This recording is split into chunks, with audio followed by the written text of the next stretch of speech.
Aí ela fala, mas como não está morto? Já faz 5... Já está apodrecendo, já há tantos dias lá no túmulo. Aí Jesus disse, ele não está morto. Aí o pessoal achava, esse homem está meio lelé. Né? Muita gente imagina isso, né? A pessoa está no túmulo, pensa que está morto. Então tem gente que é assim. E eu acho que uma grande parte da humanidade é assim, vê que a pessoa está no túmulo, está morto. Aí Jesus disse, quer ver como ele não está morto? Aí foi lá na porta do túmulo e disse assim, Lázaro, pode vir aqui um pouquinho? Aí o Lázaro veio. Né? Lázaro veio. O pessoal ficou muito impressionado. Porque a ideia que se tem de morte é essa. É estar no túmulo. Ele não estava morto. Né? Então a ideia humana de morte, ela pode estar trazendo, ou a ideia humana de vida, pode estar dando um erro de interpretação da verdade. Né?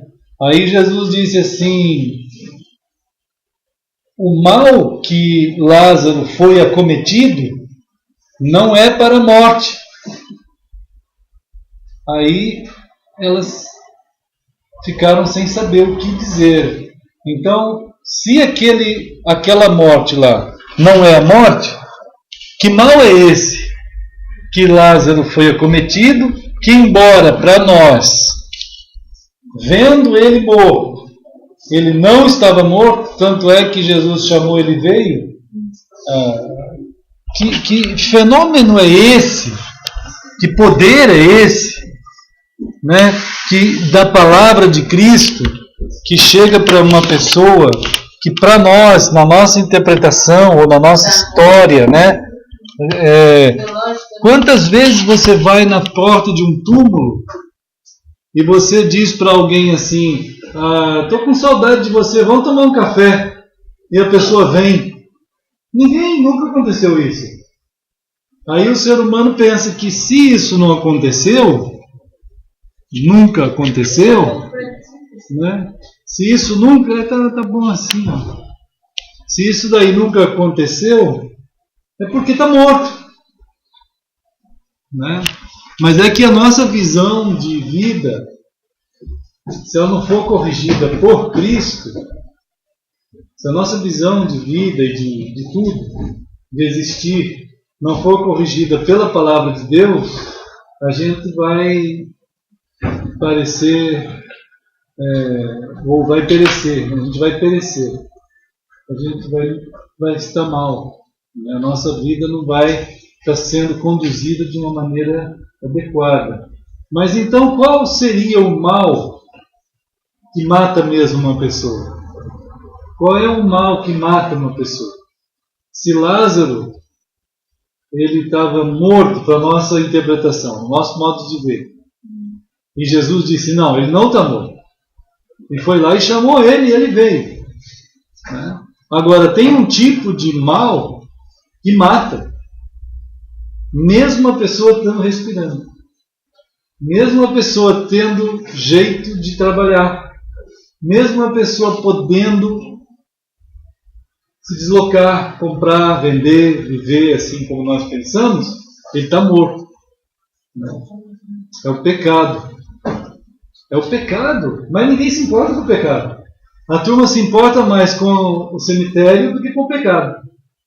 Ele tem mais medo do cemitério do que do pecado. Do pecado ele não liga e ele está morto. O ser humano é morto pelo pecado. É morto eternamente. É uma morte que começa aqui, não é depois.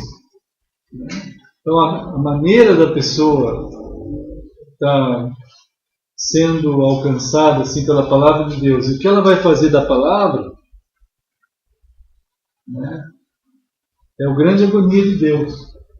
Assim, Deus está querendo alcançar a nossa vida de um jeito que a palavra pode alcançar e que tira a gente de fato dessa morte, né, dessa situação que a gente fica agoniado tanto com quem a gente gosta muito. A gente quer que a pessoa, né, seja tocada por essa palavra que tira ele daquela morte, mas essa morte mesmo, essa morte que o pecado causou.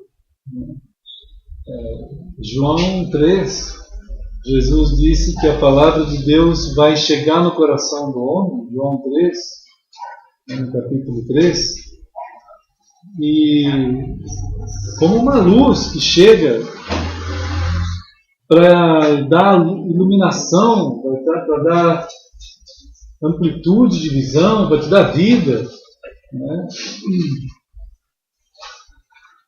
Então, Deus procura alcançar a humanidade numa dimensão da humanidade, nesse ponto humano que a gente que vai tirar a gente da morte, né? Então, João 3, 16.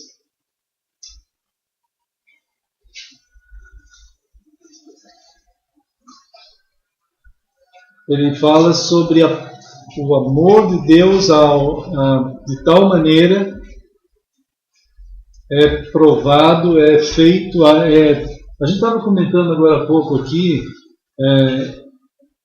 o que Deus faz para nos alcançar, né? O que Deus faz, o que Deus fez. Às vezes aí como surgiu algumas questões assim, puxa, o que será? Quais são os atos de Deus para nos alcançar? Que ato ele tomou? Que atitude ele tomou? O que foi que Deus fez? Como é que Deus faz para nos alcançar? Né? Então, realmente Deus fez muito. Ele veio aqui no mundo, ele tomou a forma, ele se tornou uma pessoa, ele foi para aquela cruz, ele fez o que tinha que ser feito lá, ele está sendo levado, ele está levando com ele a própria morte. Jesus está levando a morte. Ele tem que levar a morte com ele. Alguém tem que vencer a morte. Alguém tem que pegar a morte e vencê-la. Então Jesus vai lá para a cruz. Tem gente que olha para aquele relato histórico da crucificação e fica assim, puxa, como deve ter sido terrível. Deve ter sofrido, deve ter doído. Isso tudo sim. Né? Isso é verdade, aconteceu isso, sofreu, doeu, morreu. Mas o que é aquilo que estava acontecendo lá na cruz? Alguém que tinha poder suficiente. Uma vez Jesus disse assim, eu sou o caminho, a verdade e a vida. Então Jesus é a vida. Se ele vai lá para a cruz morrer, está tendo um confronto entre a morte e a vida. Quem é que vai vencer? Quem vai ser vitorioso? A gente está há 2000 anos disso. A gente sabe a história disso. Claro que a história favorece um pouco a gente. Aí a gente vai falar, Jesus venceu. Né? Mas o que significa essa vitória de Jesus lá na cruz? Qual é o significado disso? Então, claro, e qual o efeito disso também? Então nele está a vitória sobre a morte. Em Cristo está, não está numa religião. Não está num pastor, ninguém. Está numa pessoa chamada Cristo. Né? Então, em Cristo está a vitória sobre a morte. Agora, a vitória sobre a morte, nós estamos falando aqui de uma morte que alcança a gente aqui em vida ainda. Em vida. E Jesus mostrou que ele foi lá no último, vamos dizer assim, no último aguilhão da morte, a última forma da morte se manifestar em nossa vida, é ela tirar a nossa vida daqui também. A última forma que ela tem, ela fica assim, a morte, como Jesus colocou, ela fica machucando a gente todo o tempo.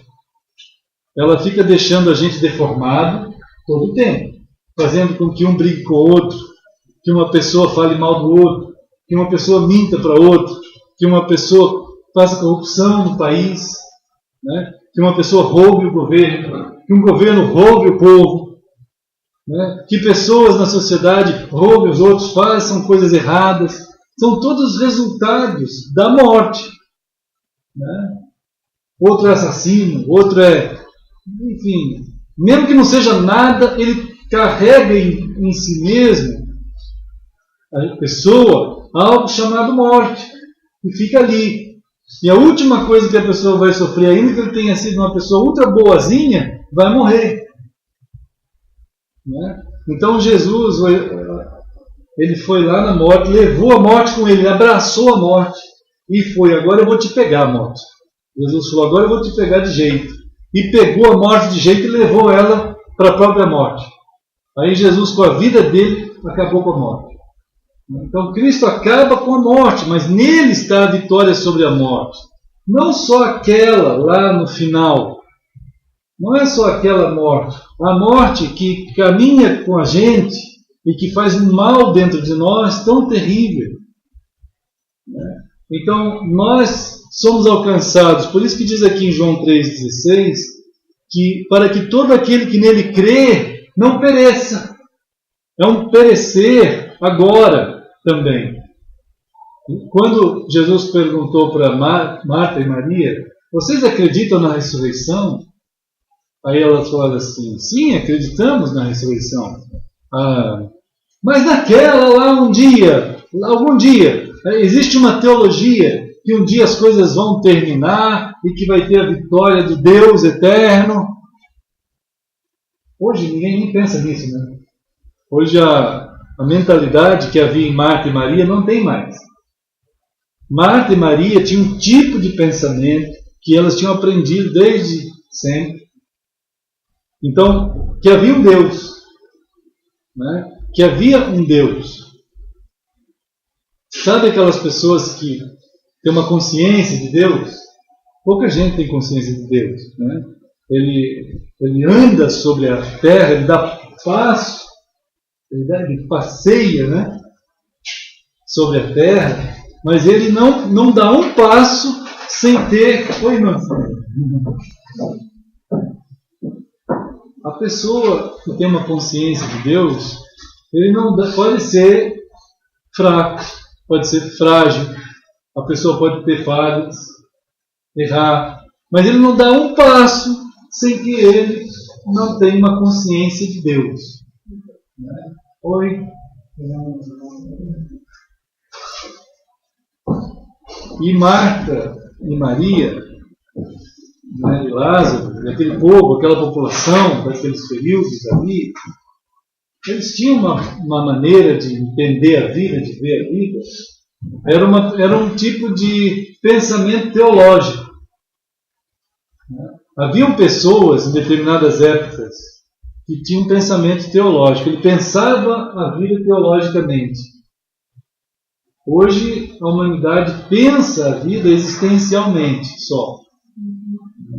Não tem mais um senso de Deus. Não existe um senso de Deus. A pessoa dá um passo, não lembra nada, não está nem com Deus. Ele dá outro passo, dá outro, vai para lá, vai para cá, anda, volta, vai. Aí de vez em quando vai dormir e lembra de Deus, assim, lembra, vou orar aqui. Né? Então é um esvaziamento mesmo. A gente não é o mesmo pensamento de Marta e Maria. Então, Marta e Maria, a maioria da sociedade daquela época, tinha um pensamento teológico. E Jesus perguntou para elas assim: vocês acreditam na ressurreição? Sim, acreditamos na ressurreição. Algum dia vai ter isso. Então, na cultura teológica delas, no pensamento teológico daquelas pessoas, estava envolvida a ideia da ressurreição. Mas ressurreição escatológica. Puxa, que termo é esse, né? Uma ressurreição final. Lá não era uma coisa presencial aqui. Não tinha nada a ver agora. Não tem nada que Deus possa fazer que vai influenciar na vida daquela pessoa agora. Não tem nada. Então, era uma teologia, mas era uma teologia errada. Mesmo naquele pensamento teológico, a gente encontra um pensamento teológico errado. Então Jesus vai tentando corrigir aquilo. E vai lá para o túmulo e diz: eu quero explicar para vocês de um outro tipo de perecer. Eu não quero que vocês pereçam. Não pereçam agora. Eu não quero que vocês que vocês deixem de ter vida agora. A minha influência, a minha maneira de agir na humanidade é de tal maneira que ela vai acontecer agora. É preciso que a gente queira receber essa direção. Né? É preciso que isso não acontece automaticamente. Não acontece. Né? Não é uma coisa que, por exemplo, vindo para uma religião, alguém vai ter. Não é assim. É uma relação que ocorre o tempo todo com Cristo. É uma relação. Nós segundo alguns pensadores, aí, até cristãos, nós estamos vivendo um inverno de Deus. Né? Há uma perda quase total na humanidade de senso de Deus. Não tem mais senso de Deus. Não tem. Ninguém liga. Então, não significa que ele não existe. Há um prejuízo não para Deus, há um prejuízo para as pessoas. Né? Deus continua, Deus não vai mudar. O problema da perda do senso de Deus é para a pessoa. Como é que ele encara essa questão transcendental? Né? Como é que ele encara a sua relação espiritual de si mesmo? A sua vida, a sua pessoa? Como que ele trata a sua espiritualidade? Tem gente que trata a espiritualidade dele indo para uma igreja. Nesses termos do século 20 e 21. Né? Ele vai para uma igreja. Outros, ele está tão decepcionado com isso, porque depois de ficar bastante tempo em igreja, a pessoa vai perceber que não vai dar em nada. A não ser que ele seja um beato. Né? Se a pessoa for um beato, aí ele fica naquilo, pensando que... Aí entra naquela história do catolicismo, né? De fazer aquilo por sacrifício, para comprar algum benefício de Deus. Então ele fica ali para se sacrificar, porque aí ele imagina assim, bom, eu estou aqui, estou fazendo sacrifício, aí Deus vai ter que dar alguma coisa para mim. Então é uma coisa assim que fica pior ainda. Né? Porque não tem nada a ver com Deus, ele criou um senso de sacrifício que não existe. Ou ele acostumou, virou uma cultura, uma tradição, né? Virou uma tradição. Então, gente, e fica, ou tem aqueles que falam assim, bom, eu não quero mais nada disso, eu não vou acreditar mais em nada, eu prefiro ficar acreditando só em mim mesmo, que a grande massa hoje está assim. Tem muita gente indo. Tem muita gente que tem muito medo de perder a estrutura do pensamento que fabricou, ou Sim. que tem. Porque Exato. pensa que tem que mudar completamente, ou vai doutrinar, usa muito essa palavra. É o que aprendeu, né? Ele foi doutrinado por isso. Então, aquilo é o valor que tem. Mas eu sinto que tem gente que tem medo de perder o que construiu, que pôde entender da vida. Sim, é verdade, é verdade. A gente cria valores. Né? E esse é um perigo que nós sempre precisamos ter cuidado com nós mesmos.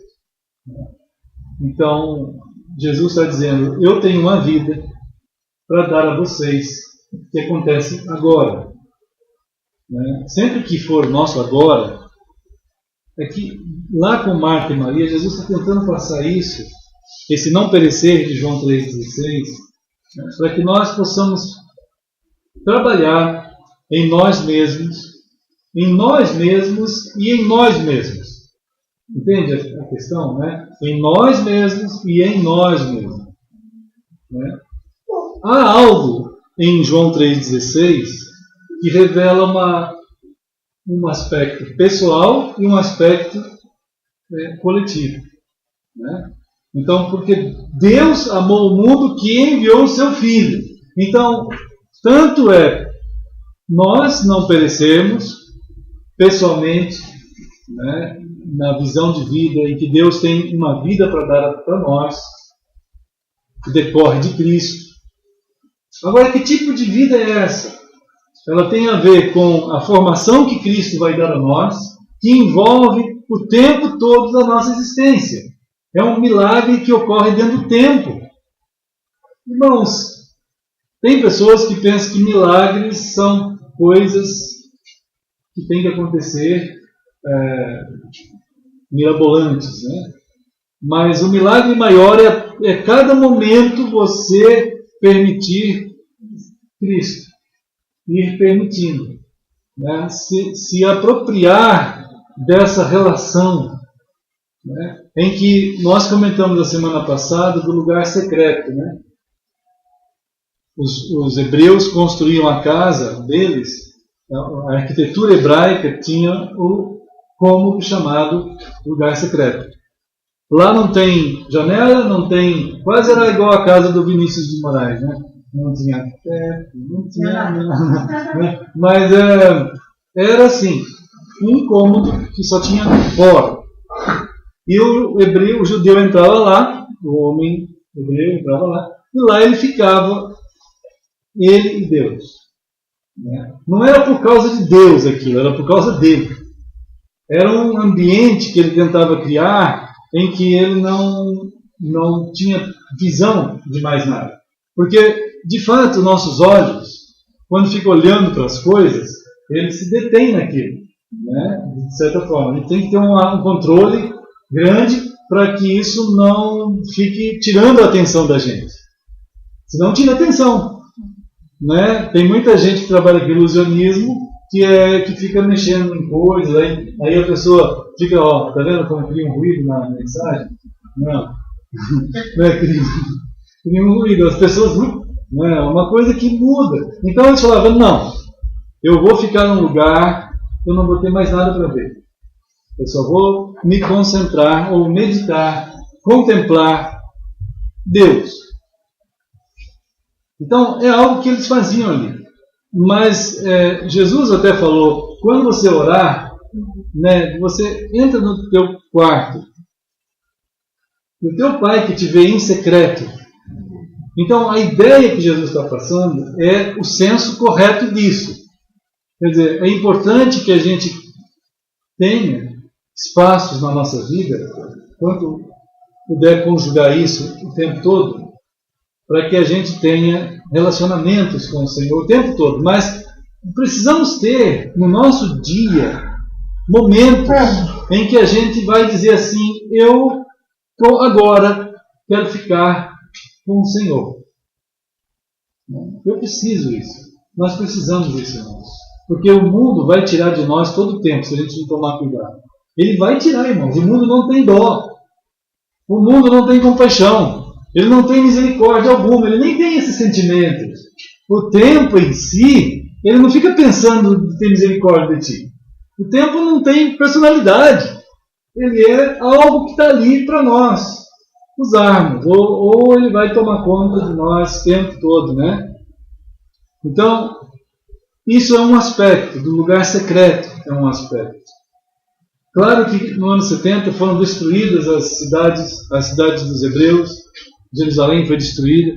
E aí os judeus foram dispersos pelo mundo inteiro. Não deu mais para fazer isso. Né?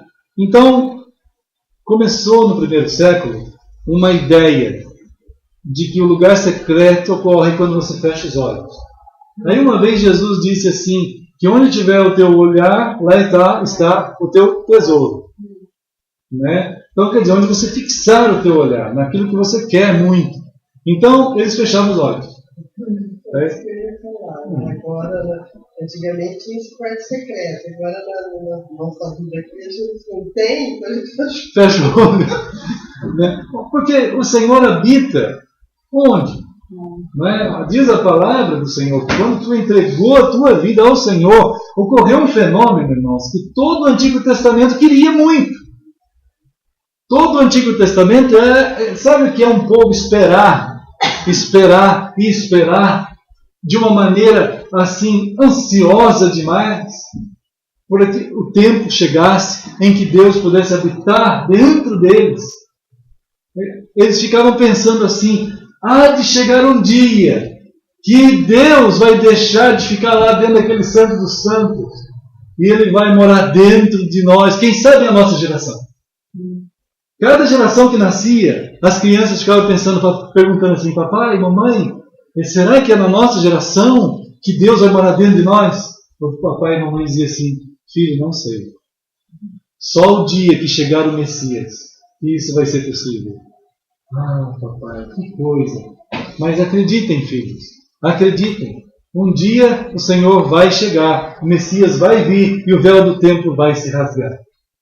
Puxa, e eles esperavam 100 anos, 200, 300, 1000, 2000, 3000. Até que chegou um dia que a estrela de Belém foi indo. E desceu, e ali foi o nascimento do Senhor. O Senhor nasceu. E lá naquela cruz, o véu do templo se rasgou. Incrível isso. Né? O véu do templo se rasgou. Privilégio temos nós, de temor, de grandeza, de ajoelhar. Precioso isso. E o Senhor passou a habitar, e o Espírito Santo aqui dentro, nunca mais ele sai, porque esse era o grande paixão de Deus, é habitar dentro dos seus filhos. E então um dia ele falou isso. E um dia ele disse pelo profeta: puxa, vida, de chegar um dia em que eu habitarei no interior do coração desse povo, e que não vai ter mais ali dentro, não vai ter mais lugar para ter um coração de pedra, vai ter um coração de carne, feito pelo meu Espírito, e eu vou fazer isso. E ele fez. E então, a partir daquele dia, Paulo fala assim, vós sois o templo do Espírito Santo.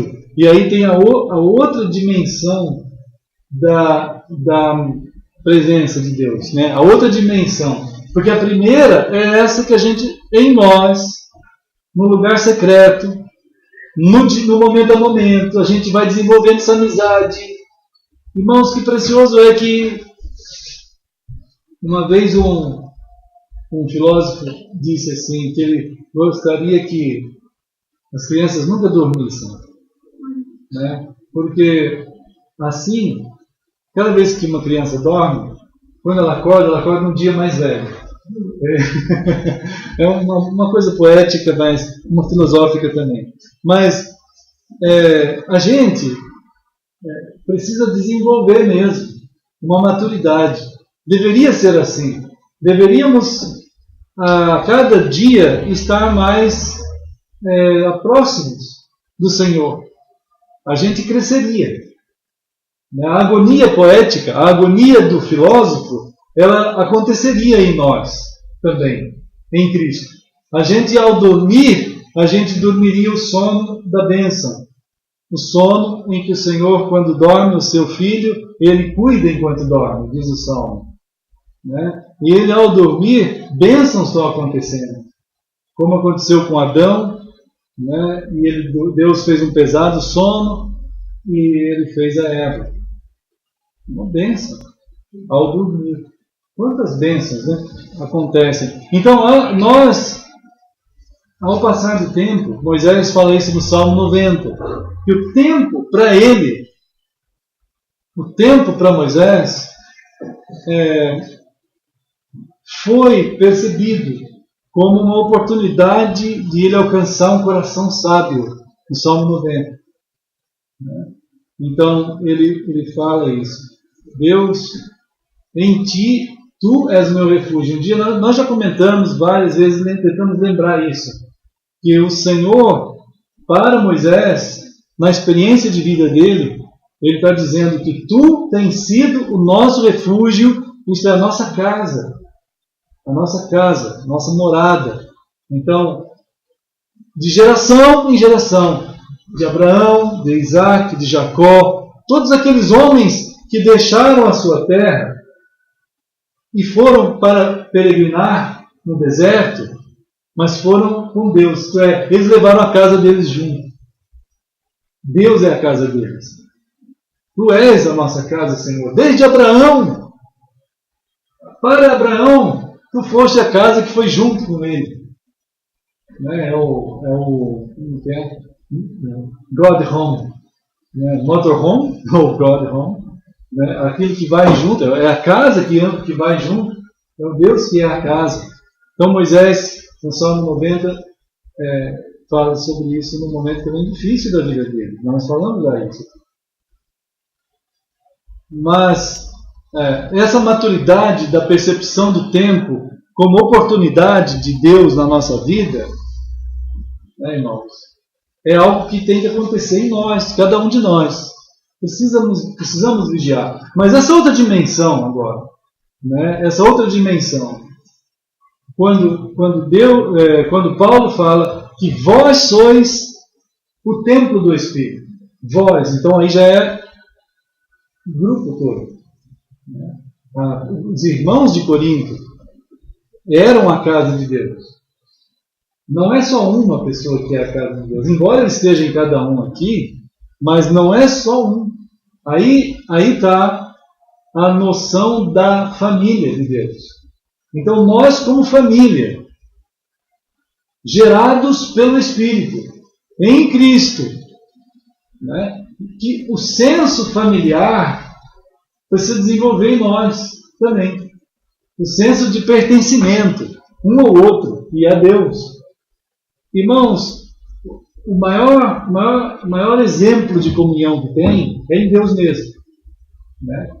É o Pai, o Filho e o Espírito. Quando alguém se entrega a Cristo, ele é batizado em nome do Pai e do Filho e do Espírito. Porque na hora da conversão dessa pessoa, é uma operação do Trino Deus.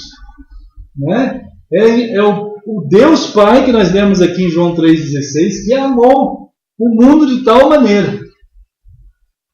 Ele fez isso. Ao amor profundo em Deus, que enviou o seu Filho. É o Filho que falou na cruz, sendo Deus igual, e morreu na cruz. E como é que alguém pôde se entregar a Cristo? Pela ação do Espírito, conforme está em João, né? João aqui, 16:8. Né? João 16:8. Jesus está ensinando nós, nessa dimensão, como é que acontece essa inclusão em Deus. Como é que acontece essa inclusão em Deus e de Deus em nós? É por ação do Pai, do Filho e do Espírito. João 16:8 diz: quando ele vier, convencerá. Né? Ele vai fazer algo no coração do ser humano que vai revelar ao ser humano a questão do pecado, a questão do grau de separação que há entre ele e Deus. Né? Há um grau, há um fenômeno ali chamado pecado, há uma disfusão, há uma anarquia tão grande no coração humano que só o Espírito Santo pode revelar o coração da pessoa, que isso existe ali. É tão grave o mal que não tem nada que possa detectar a não ser o Espírito Santo falando ao ser humano. É tão grave esse mal que não tem nenhum detector que possa ser detectado esse mal. O ser humano vai transferir o mal que há nele para tentar explicar pela psicologia, pela sociologia, talvez até pela medicina. Mas nunca ele vai conseguir entender que a raiz de todo mal está lá dentro dele. E isso chama-se pecado. Né? Então, é só o Espírito de Deus que pode alcançar. A gente fica numa luta imensa. Porque quando você está em Cristo, você vê aquela pessoa, às vezes, que tu ama, que tu gosta, que está ali na tua frente, e ele não consegue ver o que você está vendo. E você fica numa agonia. Um pouquinho da agonia de Deus bate em cima de ti também, não tem jeito. E aí você fica ali. É claro que nós não podemos, quanto mais você tiver essa comunhão acontecendo com Cristo, mais agonia vai ter em ti. Não tem como. Né, irmãos? Jesus, ao olhar Jerusalém, ele chorou e disse: Senhor, esse povo não sabe discernir a mão direita da esquerda. E eles conheciam a Bíblia muito. conheciam muito a Bíblia. Né? Hoje a gente está vendo o povo chamado evangélico numa distância da Bíblia imensa. Né, irmão? Imensa. O Max Weber, que é um grande escritor, Max Weber, até sociólogo, né, historiador, foi professor na Europa e é ainda pelos livros que tem. Ele escreveu que nos anos junto com a Reforma houveram igrejas cristãs que nasceram da Reforma, mas houveram igrejas que não aceitaram a Reforma. E eles foram as igrejas que ele chamou de Igreja dos Crentes. O Max Weber. Igreja dos Crentes, para o Max Weber, eram aquelas comunidades familiares que deram origem aos chamados anabatistas. Anabatista. E depois, o prefixo ana caiu, foram chamados de batistas. Naquelas épocas, né? Evidentemente que a história foi passando e toda essa marca desses nomes foram perdendo o significado que Max Weber fala desses primeiros cristãos que não aceitaram a reforma protestante e nem aceitaram movimentos assim. Né? Então, a perda do significado é muito grande ao longo dos tempos. Né? Ele vai perdendo o significado. E por que se perde o significado da palavra? E por que quando a gente quer voltar ao significado da palavra, fica tão difícil para pessoas que são até cristãs? Deforma, né? Teve a reforma. A gente fica deformado. Deforma, exatamente. De entendimento, do meio fica numa outra estrutura, né? A gente fica focado em outras formas de pensar. Sim. E aí não entende, até para nós, às vezes é complicado.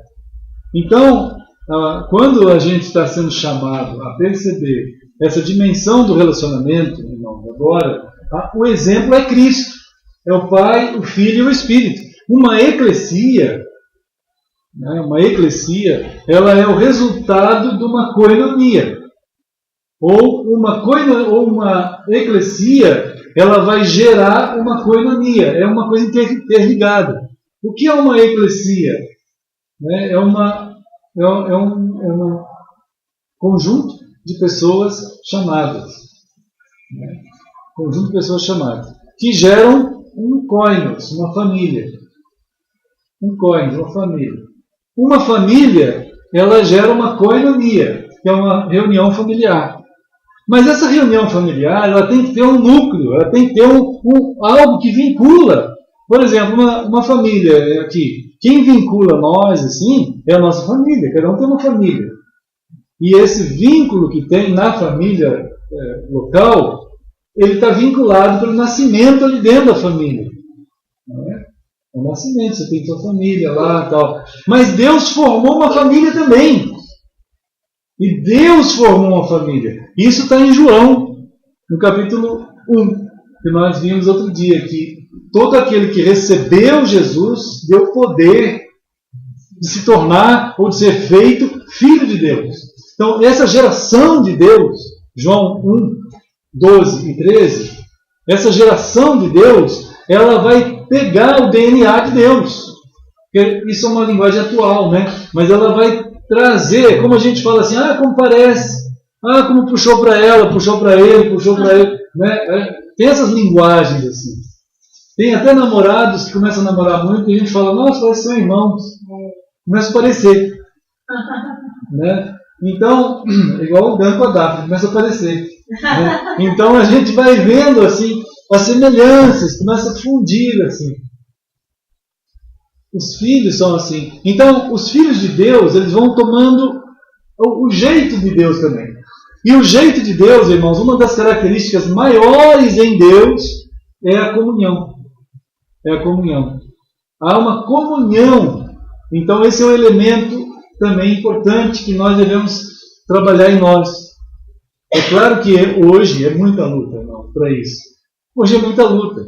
A gente, então, eu fico aqui, aí ligo na IF, aí eu falo com o Nayef, a gente ora, a gente fala e tal, e estuda a Bíblia, tudo por telefone. Aí daqui a pouco liga a irmã Nice. Aí a gente fala, e a gente ora, e a gente chora, e a gente batalha, e a gente trabalha a palavra de Deus e fala. Tá, maravilha. Daqui a pouco liga a irmã Heloísa. Aí a gente fala, a gente ora, a gente batalha, e a gente vai indo usando o que tem hoje, porque é uma luta. A gente fala assim, gente, vamos tentar ficar junto, mas é quase uma luta dificílima nos dias de hoje. Todo mundo está meio que lutando, cada um um lugar. Então, vamos tentar. Aí vai para o Facebook. Aí muitos não têm Facebook, né? Mas os que têm, a gente fica lá. E faço estudo, um monte de estudo, e publico, e vamos tentando manter algum tipo de comunhão que dá. Mas dentro de nós tem uma comunhão que ninguém pode tirar. Esse senso a gente tem que repensar o tempo todo. Senhor, eu tenho uma comunhão contigo que ninguém pode tirar. E Paulo canta sobre isso aqui em Romanos, né, no capítulo 8, né? Romanos aqui, vamos ver. É tão preciosa essa.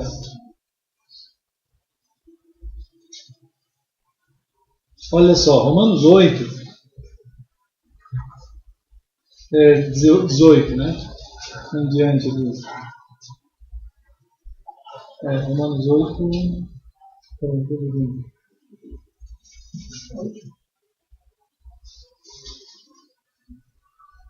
Ah, não, 38. 38. Se bem que depois a gente pode ler ali, é precioso, mas o 38 diz assim, ó, Romanos 8, 38. Ele está dizendo assim, eu estou certo, que nem a morte, porque estou certo, bem certo de que nem a morte, nem a vida, porque tem gente que pensa que a morte separa, não separa. Não separa. Nem a morte, nem a vida. Tem gente que pensa que a vida separa as pessoas. Também não separa. Mas para muita gente separa. Mas não é para separar. Nem anjos, nem principados, nem coisas do presente, nem do porvir, nem poderes, nem altura, nem profundidade, nem qualquer criatura poderá separar-nos do amor de Deus que está em Cristo Jesus, nosso Senhor. Isso aqui é um cântico. Né? Isso aqui é um cântico de Paulo. Paulo está cantando. É um hino que tem aqui. Esse era um hino dos primeiros cristãos. E se alguém quiser saber qual era a letra do hino dos primeiros cristãos, esse é um hino. Né? Isso aqui é um hino. É a letra de um hino. Só a gente não sabe a música, mas a letra a gente sabe. Né? Então isso aqui é um cântico. Mas é um cântico verdadeiro, do Espírito. Então, não há separação. Nós temos algo em nós, um vínculo em nós, que é inseparável. O senso de não Deus, pelos dias que o ser humano está enfrentando hoje, que as pessoas nascem e são desvinculadas da família. Né? Esse é um dos males mais terríveis que a gente tem hoje. Então, nós estamos orando muito para que dentro do nossa eclesia, dentro do nosso caminhar com Cristo, os irmãos possam perceber a importância, não religiosa, obrigatória ou ritualizada, não isso, mas estrutural de vida. E quando a gente tiver nossos filhos, possa haver alguém na casa. O povo hebreu tinha alguém na casa cuidando dos filhos até os 30 anos, que terminava a adolescência. Hoje, com 2 meses, a criança já tem que ter doutorado já está formado, tem diploma, já está trabalhando, já tem algo na vida. Estava comentando ontem acho que foi com Daniel, lá na Coinonia, na casa do Jason. Ele estava dizendo assim que teve um pessoal em Nova York e eles foram... Tem uma escola lá em Nova York, uma escola muito importante, que é $5.000 por mês. Né? Carinho a escola, né? Então, só que para entrar naquela escola é tanta gente querendo entrar que tem que a criança, isso é para criança, para pré-escola, isso é uma pré-escola, porque essa escola vai preparar a criança para a faculdade. Olha só, hein? Então a criança, para entrar nessa escola, tem que fazer um vestibular, tem que trazer um exame, um pedigree.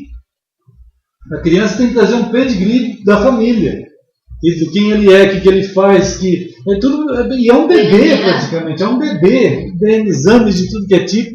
Aí uma daquelas crianças não foi aprovada, e a mãe estava querendo se matar. Falou assim: o que vai ser do meu filho? Ele perdeu a vida, não é possível, acabou. A criança tem 6 meses.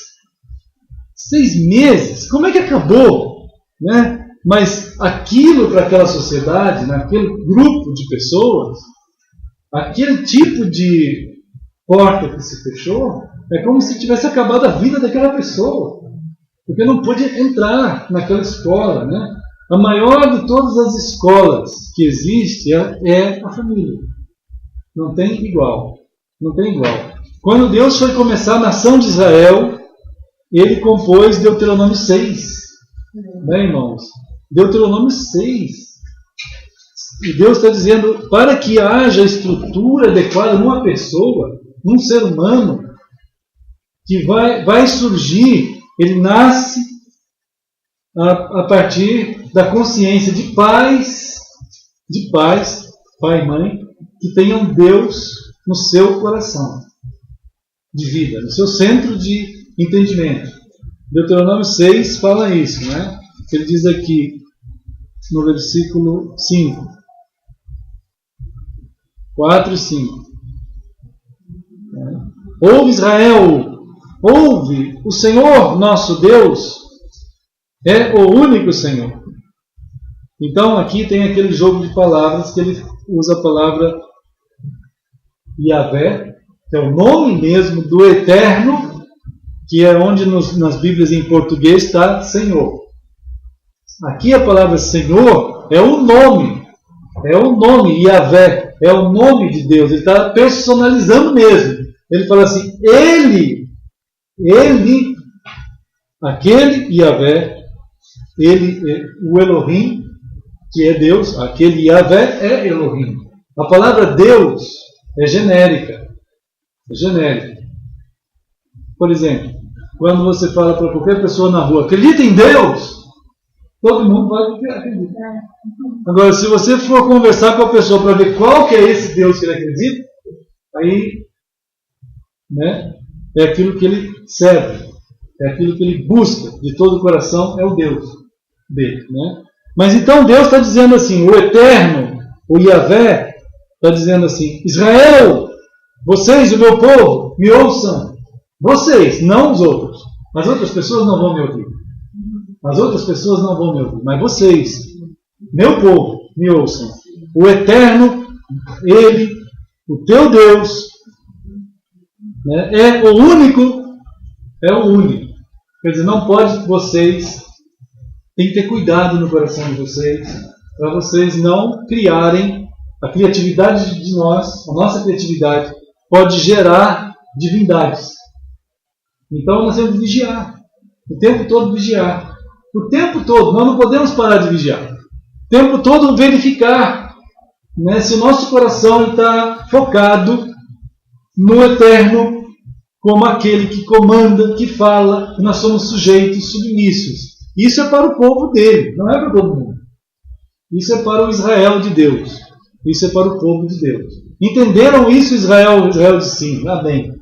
Nós entendemos. Só tu és o Deus para nós. Não tem mais ninguém. Não tem mais nada. Só tu és. Entendeu isso? Sim. Então, uma vez que entenderam isso, vocês devem amar.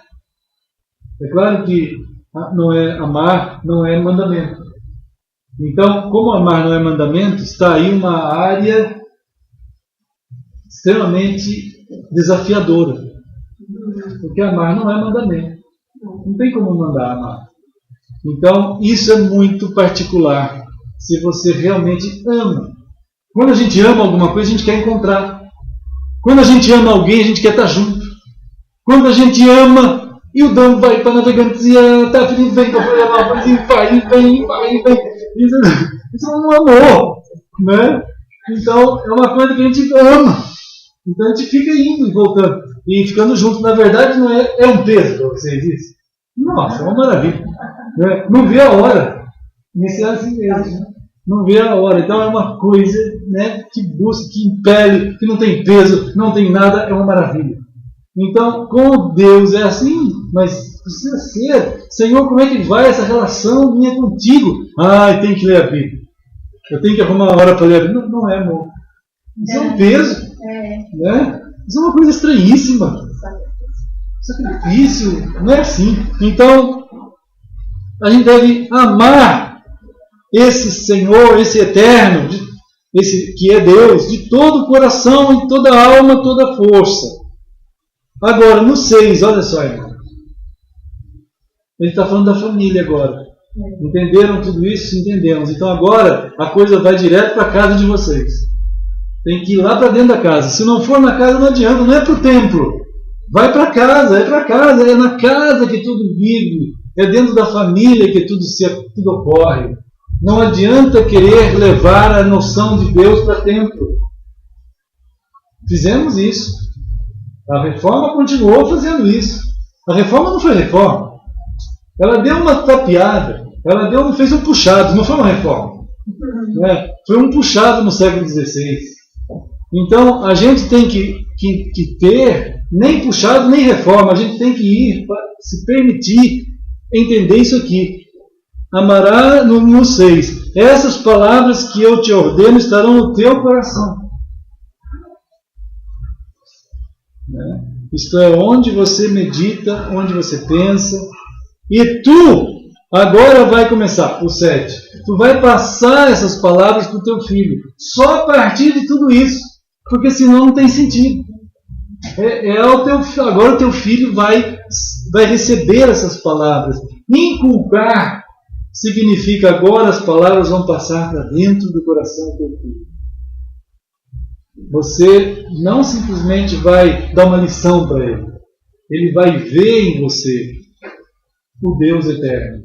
Ele vai ver na mãe o Deus eterno. Vai ver no pai o Deus eterno. Ele não vai estar aprendendo em escola. Não dá. É o lar que passa. Porque a criança, quando nasce, irmãos, ela vem sendo gerada desse jeito, por cabeças assim, toda a amplitude e complexidade de uma pessoa, ela se abre para a eternidade. Todo esse complexo eterno se abre. Por isso que tem profetas que foram chamados quando estavam no ventre da mãe. Vocês ouviram já no Salmo que diz lá, quando eu estava no ventre da minha mãe, quando eu ainda não tinha nem forma, o Senhor me chamou. Não tinha cérebro. Como é que Deus chama alguém sem cérebro? Não tinha cabeça direito, não tinha braço, não tinha nada. Não tinha cabeça, braço, nem mão, nem nada. Ele era uma substância sem forma. Ainda era pequenininho demais. Não tinha sido formado nada do corpo. Mas ele estava lá e Deus dialogou com ele. E Deus falou, eu estou te chamando para você ser meu servo. E ele disse, amém, Senhor, eu vou ser teu servo. Nesse lugar, nessa dimensão.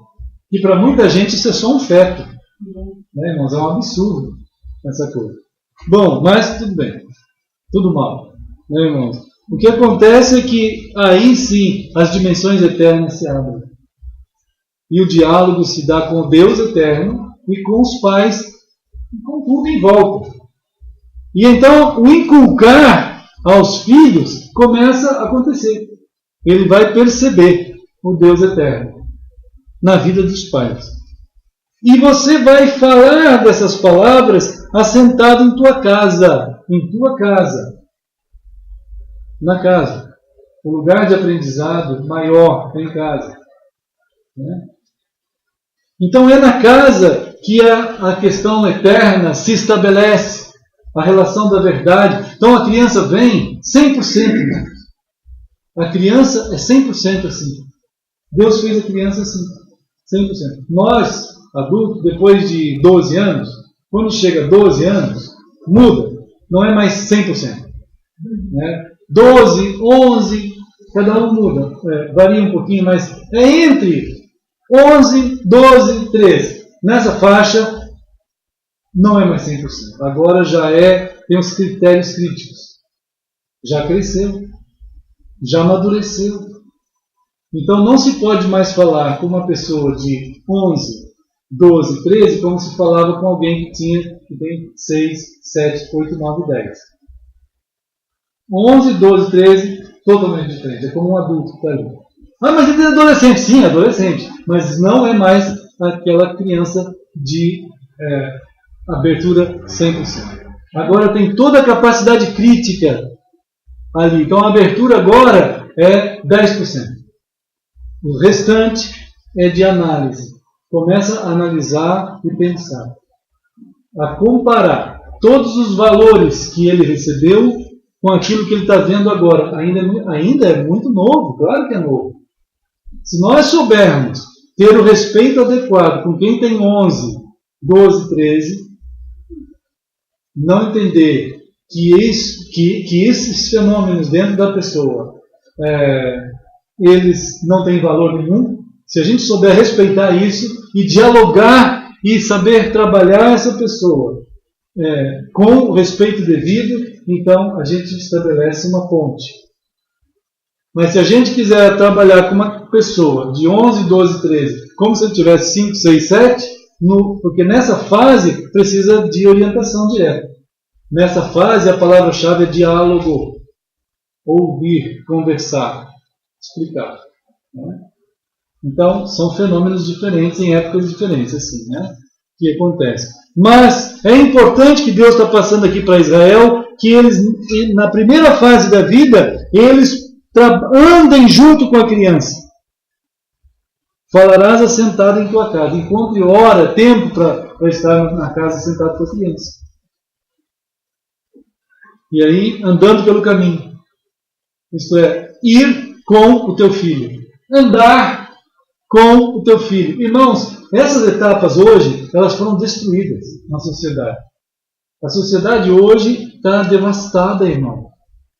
Aí as pessoas falam assim, por que as crianças estão violentas? Por que a bandidagem está pegando crianças de 12, 13, 14 para matar? Não é só porque eles não vão presos. Vão ficar respondendo também por isso. No lugar dos outros e vão sair. Isso também. Mas porque cada dia mais as crianças estão mais violentas. Estão simplesmente mais frias. Eles estão simplesmente olhando e matando. Eles não estão pensando mais. Não tem uma outra opção a não ser, você disse não para mim, mata, acabou. O que aconteceu com essa geração? Né? Que foi destituída de senso de pertencimento, de valor, de perceber que ali tem um ser humano. O que é um ser humano para determinadas crianças hoje? Nada, não é nada. Onde que recupera isso? Na escola? Não vai recuperar na escola. Né? Onde recupera isso? O governo? Não vai recuperar no governo. É preciso que a gente entenda que isso que a gente está falando aqui é vital. Como é que começa uma nova geração? Nós vamos começar. Nós estamos orando pelas crianças do Sandro e da Luciana, da Catiane e do Daniel, né? E do Jair e da Patrícia. Essas crianças e nossos filhos que já são adolescentes agora. Que as crianças aqui, né? Então, e outros, tem a Esther. E tem outros que estão no nosso meio. Quem mais lembra algum nome? Sofia. Né? Essas crianças estão vindo. Precisam dos pais ali perto delas. Não é uma questão religiosa, é uma questão vital. A sociedade, o mundo, mas mais que isso, a pessoa nascer, crescer com um senso de gente. Ele vai ser respeitado, vai ser amado, vai respeitar, vai saber que ele pertence a uma família. E nós, como povo de Deus, pertencemos ao Senhor. Então é preciso esse senso todo. Quando alguém hoje se entrega a Cristo, irmão, esse senso de comunhão quase não existe. As pessoas estão chegando hoje a Cristo sem nunca ter ouvido falar, ou nunca ter tido a experiência de um pai que sentou junto para brincar de bolinha, de uma mãe que ficou junto ensinando a lavar prato, ou de aguar uma planta, ou de colher um butiá, né, ou de mostrar uma formiga. Tem muita gente hoje querendo levar para Disney, querendo levar não sei para onde, mas podia levar para o quintal para brincar com formiga. É muito mais precioso do que ir para Disney. É muito mais precioso aí andar com criança, conversar, mostrar a lua, mostrar um pássaro, uma folha, pegar e analisar, né, e andar simplesmente sem fazer nada, simplesmente andar, for gostar de andar com o filho. Né? A mesma coisa que você faz com Deus, o tempo do lugar secreto tem que ter o tempo dos seus filhos. E então, quando ele crescer, até quando for velho, ele não se desviará do caminho de Deus, daquilo que for correto, santo, digno, justo e puro. Não se desviará, porque Deus é fiel em cumprir aquilo que ele prometeu. Mas também nós construímos assim. Então, todo esse senso, né, irmãos? E aqui, no versículo 8, fala que nós, no 7, 8, ao deitar, ao levantar. Né? Então, quanta gente chega assim e fala, pastor, mas a minha vida foi tão destruída. Foi destruída? Foi. Mas Cristo é poderoso para pegar qualquer coração, por mais destruído que tenha sido, esteja sendo e está, e transformar, irmão. Ele tem poder para tirar um homem lá do túmulo. Ele tem poder para pegar a vida de qualquer pessoa que chega assim e fala, Senhor, misericórdia de mim. Eu preciso de Ti. O que Tu queres? Senhor, eu quero ver porque eu estou cego. Veja. E aquela pessoa passa a ver. Né? O que está acontecendo com a tua vida? Senhor, eu vim aqui correndo atrás de Ti porque o meu empregado, que eu amo tanto, está morrendo lá na minha casa. Vamos lá. Senhor, não precisa ir. Se você falar alguma palavra agora, se o Senhor falar, ele vai ser curado lá em casa. Pode voltar então. Pode voltar. Nem precisou, Jesus nem falou nada. Volta. Irmão, Jesus só falou isso. Volta então. E quando ele ia voltando, todo mundo da casa dele com a maior alegria vinha vindo, inclusive para aquele empregado, para dizer, olha aqui o teu empregado está vivo, está curado. Que coisa preciosa é o Senhor. Ele é o Senhor que nos chama da morte para nos dar vida para nós, para nossos filhos, para a nossa geração, para a nova geração que vem aí. Basta a gente dizer, Senhor, está aqui nosso joelho no chão, está aqui nosso coração, querendo seguir a Tua palavra só. Né? Então o Senhor é fiel, vai olhar para Ti, vai te pegar no colo e vai te levar. Né, irmãos? Ele vai formar de nós um povo. Como está fazendo, está fazendo. Então que a gente, né, aqui no versículo, também tem uma coisa importante no 9, quando ele termina a falar da casa, da nossa casa, que é isso, que nas nossas casas, elas precisam lembrar Deus. A nossa casa. Precisam ter motivos que lembrem Deus. Né, olha só. Escreverás a minha palavra nos umbrais da tua casa e nas tuas portas. Né? Isto é, a tua arquitetura, a tua decoração deve lembrar o Senhor também. É o último item. Não deve começar por aí. Esse é o último. Né? Mas é importante. É importante. Quer dizer, todo o começo que nós já falamos aqui e termina em que a casa da pessoa, os ornamentos da casa, tem que ter coisas que o teu bebê, quando for olhar, eles vão ver que é coerente aquilo que ele está vendo, porque a criança aprende, irmãos, a primeira lição da criança é a sensorial. Totalmente sensorial. É o que ele vê, é o que ele sente, é o que ele toca, é o que ele sente, tudo isso. Então ele vai olhar e vai ver Bíblia, vai ver, sei lá, coisas diversas de Deus que pode lembrar, né? Vai ver fotografias de ícones de Jesus, coisas assim. Então a criança vai assimilando e vendo e ouvindo e tudo um todo sendo ensinado. Eu já vi muita gente, já falei para os irmãos, nos tratamentos que a gente faz com pessoas, de pessoas que estão morrendo na droga ou morrendo de álcool, e eles dizem assim: pastor, eu comecei a beber com 3 anos, né? Quando eu via o bar na casa do meu pai. E aí eu achava bonito. E é bonito, irmão. Você já viram as garrafas do Angelone? Quando a gente visita lá, né, passando por ali, irmãos, é uma beleza. Aquelas garrafas são uma obra de arte. Quem que não vai achar bonito? Dá até vontade de fazer coleção. Só que para muita gente, além de fazer coleção, dá vontade de beber o que está dentro. Aí bebe o que está dentro. E aí a criança vê e quer. E muitos pais falam: toma um pouquinho. Vai tomando. Daqui a pouco está bêbado. Com 4 anos bêbado. Com 5 anos já tem cirrose.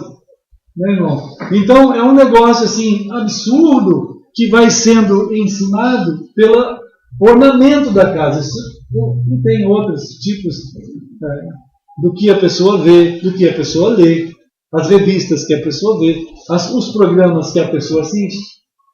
Né? E hoje está cheio de coisas de baixo nível, né, irmãos, nos nossos meios de comunicação. Enfim, tudo isso deve ser vigiado.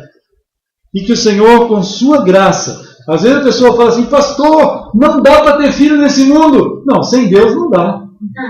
Mas com Deus, onde abundou o pecado, superabundou a graça, irmãos. Só que a graça não se tem vendo assim, é pela fé. Mas ela é maior que a iniquidade. É maior. Né, irmãos? Vamos orar, né, amados? Vamos orar. Querido Pai, nós estamos aqui juntos, recebendo a Tua palavra, Senhor, e entendendo que é tão oportuno o tempo para nós, como foi com Moisés, que na nossa história, como também aconteceu lá com Moisés, no meio de tanta turbulência, em várias situações, a nossa história também tem muita turbulência. Mas nós sabemos, Pai, que a Tua palavra é suficiente para nos aproximar de Ti, porque Tu és a casa onde devemos e queremos morar.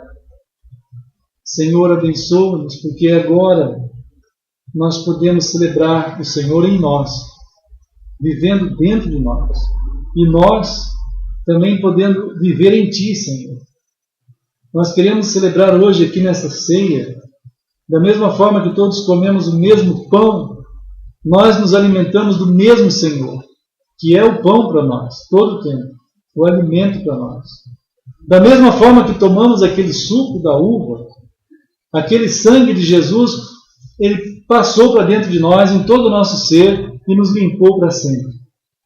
E nós estamos anunciando dessa forma singela, que Tu és o nosso Senhor, o nosso alimento, hoje e sempre. E assim anunciamos o Senhor também, o dia que Tu virás para nos levar para casa, Senhor. Obrigado, Pai querido, porque estamos juntos aqui Te celebrando, Te cultuando juntos também. Nós oramos juntos aqui, no nome de Jesus. Amém. Irmãos queridos, vamos celebrar a ceia. Vamos cantar um hino, né? E assim a gente vai prosseguindo. Amanhã você vai pegar o pão. E nós vamos cantar o hino 80. Vamos cantar o hino 80? Bendito é o Senhor para sempre, porque de todos os lugares, em todos os lugares, estava falando com o irmão Naef agora há pouco, que ele está orando por uns parentes que moram em vários lugares do mundo, e Deus tem ajudado, que eles estão tendo comunhão agora. Né? Deus está juntando a família dele, que foi de tanto tempo longe, e estão podendo ter esse contato em nome de Jesus. E descobriu que tem um irmão que é cristão também, e tem sido uma grande alegria. A palavra de Deus vai indo por todos os lugares.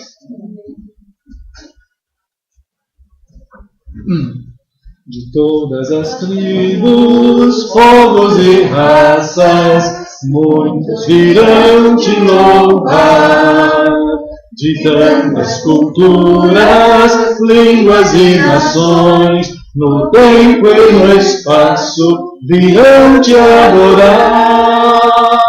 Bendito seja sempre o Cordeiro, Filho de Deus, Raiz de Davi. Bendito seja seu santo nome, Cristo Jesus, presente aqui. É verdade, amados. Eu acho isso uma grande, impressionante, um milagre, né? Que de todos os lugares, na época estava dizendo assim, eu liguei lá nos Estados Unidos, eu liguei lá no Líbano, falei com outras pessoas lá da família, e Deus tem aberto as portas dos corações. Assim, estão querendo conversar depois de tantos anos. Estava falando para ele, irmão, como nós aqui. Deus nos alcançou, né, amados? De todos os lugares, nos formou o seu povo, sua família. E nós estamos aqui testificando disso. E Jesus pegou o pão e então deu graças a Deus. Ó Pai, obrigado. Cada dia, Senhor, pela provisão do tempo, do espaço, da história, dos alimentos, do trabalho, dos dons. Mas, Senhor, muito obrigado, Deus, pela provisão de Cristo, porque Ele é o alimento eterno para nós. É esse alimento que nós estamos celebrando agora, Pai. O alimento que um dia entrou em nossa vida e é para nós suficiente pelo que o Senhor é, para que toda a vida e a eternidade toda nós estejamos contigo, Senhor. Ó Deus, nós estamos celebrando juntos aqui em nome de Jesus. Amém. E então abençoou e partiu, deu aos discípulos, dizendo, tomai, comei, isto é o meu corpo. E como Jesus fez, vamos fazer também.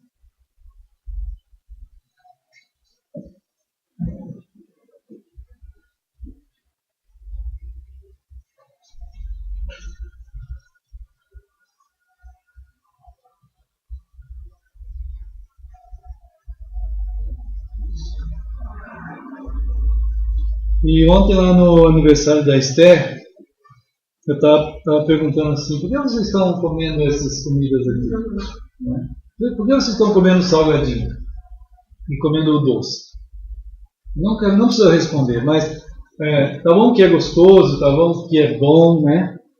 Mas antigamente havia um sentido de comer junto. Né? Quando a gente comia alguma comida junto, significava uma comunhão que estava acontecendo naquilo que se estava celebrando ali. Né? Então, Jesus também usou isso quando ele disse, eu estou à porta e bato, se alguém abrir a porta, eu entrarei. E cearei com ele comigo. E a ceia do Senhor é assim também. E um dia Paulo disse, tem muitas pessoas que estão mortas na igreja de Corinto porque não sabem o significado disso. Eles estavam vindo para comer pão, mas não sabia o significado de Cristo. Então estavam mortos, claro. Né? Então nós estamos aqui celebrando o Senhor. E por isso nos alimentamos. Ontem a gente estava se alimentando também da alegria. Né? Todos juntos estávamos lá. A mesma alegria da Esther, do Jais e da Patrícia. Né? Vamos cantar a segunda estrofe, irmãos. Remidos comprados do mundo inteiro, muitos virão te louvar. Teus filhos eleitos, povo especial, no tempo e no espaço virão te adorar. Bendito seja sempre o Cordeiro, Filho de Deus, Raiz de Davi. Bendito seja seu santo nome, Cristo Jesus, presente aqui. É mesmo. É isso que celebramos. A presença do Senhor, a comunhão que temos em nós e o Senhor, e entre nós e o Senhor, né, irmãos? E Jesus tomou o cálice e deu graças. Obrigado, Senhor Deus, porque pelo sangue de Cristo, pela vida dele, entregue lá no Calvário, nós temos vida, Senhor. Uma vida que começa aqui, começou quando entregamos a nossa vida ao Senhor e não termina mais. Nós celebramos essa vida, celebramos a tua vinda também e nós te damos graças em nome de Jesus. Amém. Então, Jesus disse assim: bebei dele todos, porque isto é o meu sangue, o sangue da nova aliança, derramado em favor de muitos, para a remissão de pecados. E digo-vos que desta hora em diante eu não beberei deste fruto da videira, até aquele dia em que o hei de beber convosco no reino de meu Pai. E assim como Jesus ensinou, vamos fazer.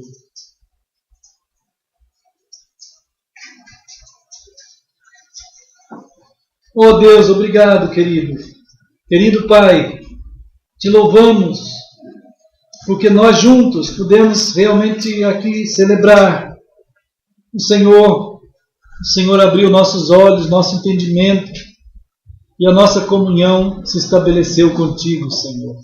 E entre nós, também entre nós e o Senhor. Guarda-nos, Pai.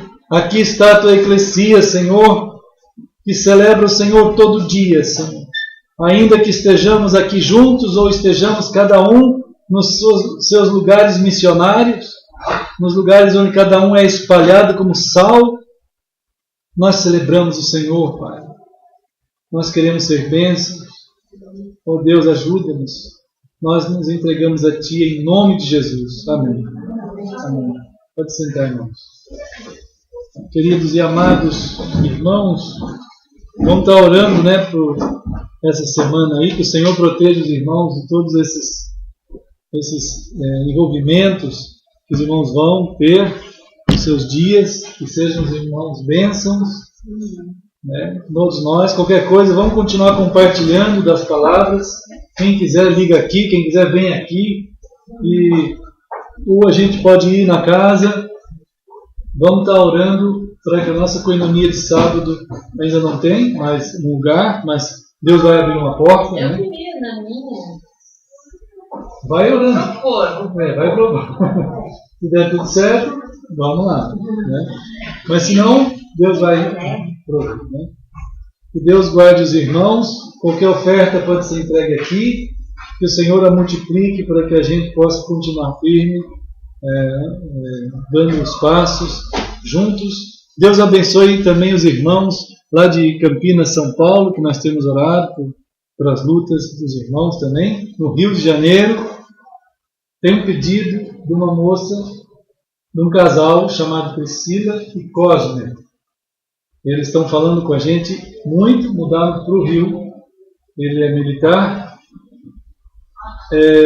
Estão precisando de muita oração. Muita oração. Tem muita luta na vida deles. Vamos orar pela Priscila e pelo Cosme. São casados, são irmãos em Cristo. E a gente está marcando na coinonia, depois do dia 20, que a gente deve estar lá, depois do dia 25, acho, por aí, lá no Rio, para eles estarem lá. Irmãos, só Deus mesmo. E entre nós, todos, que Deus abençoe. Vamos orar então. Ó Pai, leva-nos para nossas casas, Senhor. Abençoa-nos nessa comunhão também que continua aqui. E assim nos entregamos a Ti, Senhor. E abençoa a Priscila e o Cosme. E todos os nossos queridos, Pai, que estão perto, Deus. Estão muito perto da Tua evidência de salvação, que é cada um de nós, Pai. São a vida dos Teus filhos. Então que eles possam ser tocados pelo Teu Espírito, como essa é a Tua promessa. Para que eles possam também desfrutar de Ti, Senhor. E da vida que há em Ti. Nós oramos, Senhor, em nome de Jesus. Amém. Deus abençoe. Podem vir aqui pegar essa bolachinha tão gostosa. E essa coca. Oi?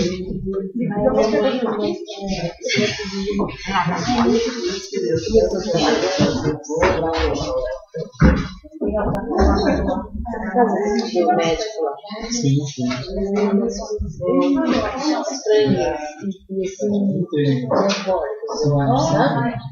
Eu bolachinha que tinha lá no pacotinho, esqueci. Deus fala assim, eu não sou esse cara. Não é de lá fora. Às vezes quando eu estou Isso aí.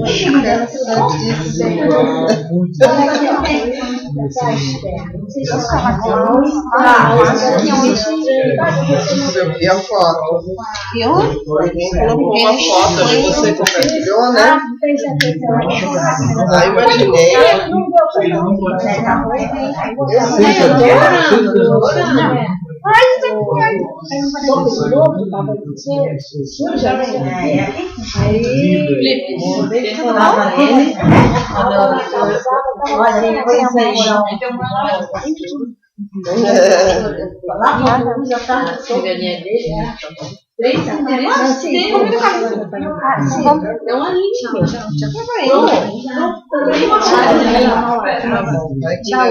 Tudo bem, vamos dar um grande. Tchau, engraçado. Esses mal tchau, pessoal. Sim, você tem experiência. Tchau.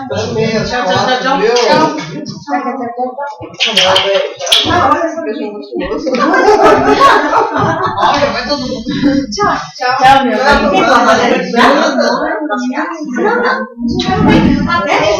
Tchau, Manu. Você tá cada dia mais bem. Não, Manu também tá lindo, vocês também. Tchau, seu José. Com Deus. Lá em casa tem um monte de sair. Tchau. Só fazer? Tchau. Tchau, Danzinha. Tchau, Galeno também. Ó, tá com as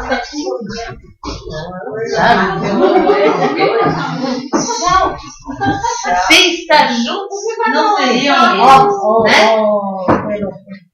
Você acha que era feia? Aí tá mais fazendo alguma coisa errada, né? Eu tinha uma amiga, lembra a Rose? Que veio nos visitar uma vez? Dizer que ele parecia um príncipe. Eu lembro. Ai, que bolachinha gostosa. Sabe que você Tia Bárbara trouxe essa bolachinha. Ah, foi ela? Uhum. Também vou tomar um pouquinho. Deu? Tá, deixa eu botar.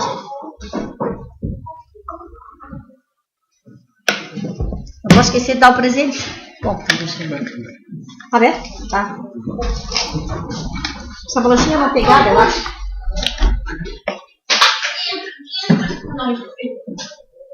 Tchau.